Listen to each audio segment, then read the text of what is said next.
For today's video mga persa ay may panimbago tayong tutorial. Okay, ito. Ang problem nito ay no power at wala nagasiga, walang display. Okay. So ating gagawin ito ay i-check muna natin. Yan, dito. First step natin, ilagay din ang charger niya kung anong problem, anong kahimtang niya o lagay niya. O yan, wala talaga ka persa. Tanggalin itong bolt dito. Ito. Merong bolt dito. Yan, tanggalin ito lahat. Okay, fast forward natin para i-check natin ang voltage checking natin. Ito ang baterya na nakatanggal na. Na-repair na pala ito kapersa at hindi nila nakita ang problem. Okay. So kung tingnan natin dito, yan. Lagyan natin ng supply sa charger.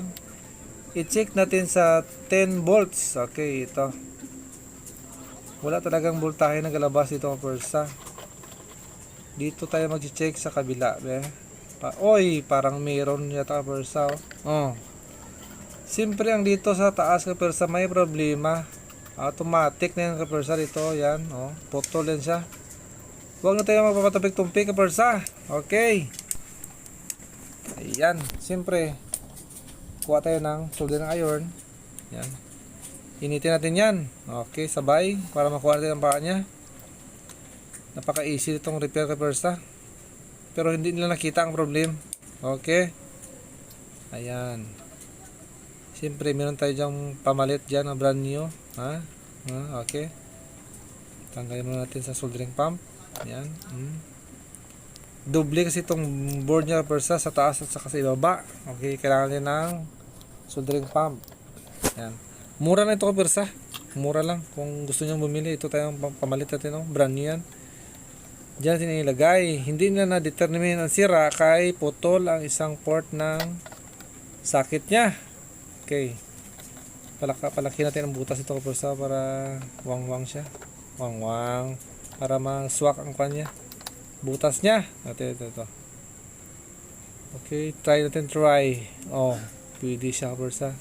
So, ang positive doon sa kabila. Oh, gayahin na natin. Ayan o. Parang ayaw pa niya pumasok ka. Okay.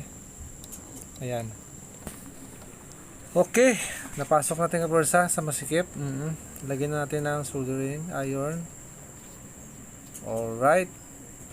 Sigurado na tayo itong kapersa. Wala na tayong troubleshoot nito kaya nakita natin ang problem niya. Pag hindi ito ma-repair, parang susurrender na tayo. Pero try na natin kung gagana natin magic. Okay. I-try na natin. Testing. Check voltage natin sa taas. Kaya dito ang problema niya kanina eh.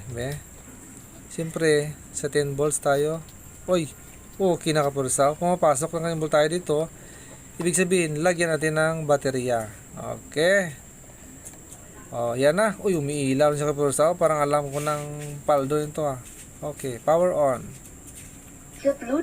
Oy, ano pa? So, papaldo na tayo kapersa. Thank you for watching.